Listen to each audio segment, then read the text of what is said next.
Ooh, that isn't good.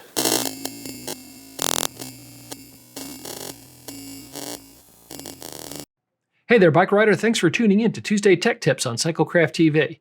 You know, here at the service counter at CycleCraft, customers bring their bikes in for us to check them over. And the thing that we often see that they're overlooking when they're riding their bicycles is the tightness of the wheel hubs. Now, your bike literally rolls on the wheel hub. It's kind of the heart of the whole thing. So you want to make sure that your wheel hubs are adjusted properly and or they're not damaged. And the bearings don't need replacing. But basically, you know, if you see your hub wiggling back and forth like you saw in the intro to this, it means there's definitely going to be a problem with your hub. So let's get into it. Let's talk about the anatomy of a wheel hub. And I don't care what kind of bicycle it is, wheel hubs are pretty much all the same. Now, there are going to be a lot of variations in sizes or the types of bearings or the size of the axles, that sort of thing. But pretty much all wheel hubs are going to be the same. Now, the difference between a front and a rear hub is that a rear hub has a thing called a free hub body, and that's the thing that the gears are going to attach themselves to. It could be a freewheel style. It could be this one like Hyperglide or, SRAM has their own versions of it. Newer bikes are going to have, spin-on cassette bodies. But pretty much, aside from all those differences, the systems all work pretty much the same way. Now, you're going to start out with a hub shell, which is the outside part where the spoke holes are, and this is going to what's connect out to your rim. It's going to have an axle of some type going through. So the axle, it could be threaded, it could be a smooth piece that a cartridge bearing goes on, but that's pretty much it. You've got axle, hub body, and then all the hardware and bits that hold the hub together. Now, the differences in the types of bearings that you're going to see, some use what's called a cone and ball system, where when that adjusts on there, those little balls are just going to roll along there, or depending on what size that you have there. But that's a cup and a ball system. The other one is going to be a sealed cartridge bearing, which looks kind of like one of those guys. This is your typical cartridge bearing that you're going to see. They come in all different sizes. The outer diameter, the inner diameter, all of those things are going to be different. And pretty much all different manufacturers are using slightly different dimensions on bearings, but they're all pretty standard in terms of how they're constructed and what they do. Now, you can get fancy ones that are made of ceramic, or you can use steel balls.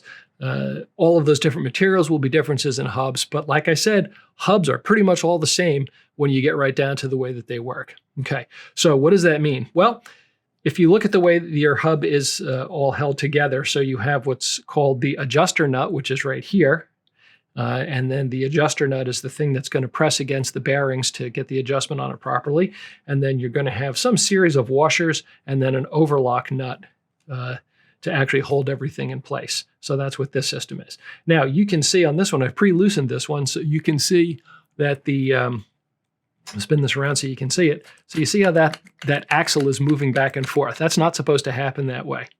So in order for it to be adjusted properly, is the adjuster, or in this case, this is a cup and ball system. So that would have to be adjusted to the correct tension. And then your washers go on.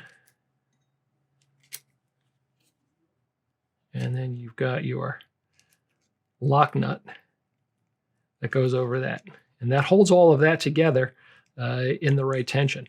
Now, the trick with this is that the hub being adjusted properly relies on that adjuster nut is going to be tight enough to allow the hub to spin freely.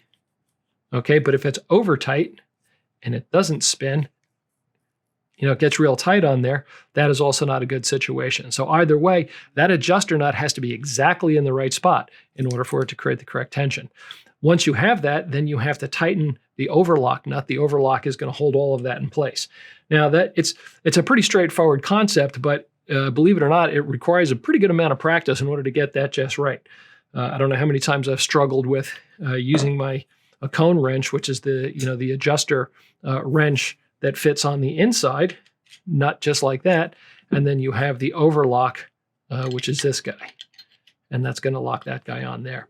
So the adjustment of a hub is a whole separate video that we probably won't go through here. I mean, if you want to see how to do the proper adjustment on a hub, we can make another video about that. Go ahead and leave me a comment below, and if I get enough people that ask to see how to adjust a hub, we'd be happy to make a video about that as well.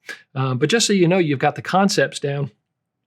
that your hub has to be adjusted properly for your wheels to spin properly. And as I mentioned before, if it's too loose, you could run into some problems with breaking parts and or losing control of your bicycle. I've seen that happen before where it's so loose or the wheel literally will bind up that way. Or if that nut is too tight on there and your wheel can't spin freely, you may not even realize it until it's too late, where you've been riding along for, let's say you go on a 20-mile ride and your hub is dragging really badly. You're going to expend a lot of excess energy that you didn't really need to expend. So anyway, that's our Tuesday Tech Tip for this week. Make sure that your hubs are adjusted properly and spinning freely. And like I did mention before, this is kind of a subtle art, having the skill to adjust that properly. It takes a little bit of practice. It's not super hard, but you do need a couple of correct wrenches in order to get this done right. And a lot of other little tricks for, getting your axles lined up, all sorts of things like that. This is one of those jobs where a pro mechanic is definitely the person you want to turn to if you don't feel confident that you have the skill to get that done. So that's our Tuesday Tech Tip for this week. Keep your hubs adjusted properly, whether the front or the back, whether they're cups and balls or a cartridge bearing like that. You want to make sure that those are adjusted properly. Thanks for watching Cyclecraft TV. If you enjoyed the video, go ahead and give us a thumbs up on that. And if you would not mind subscribing to the channel as well, that really helps us out. And that's it for me. I'll see you next time on Cyclecraft TV. And don't forget, keep the rubber side down.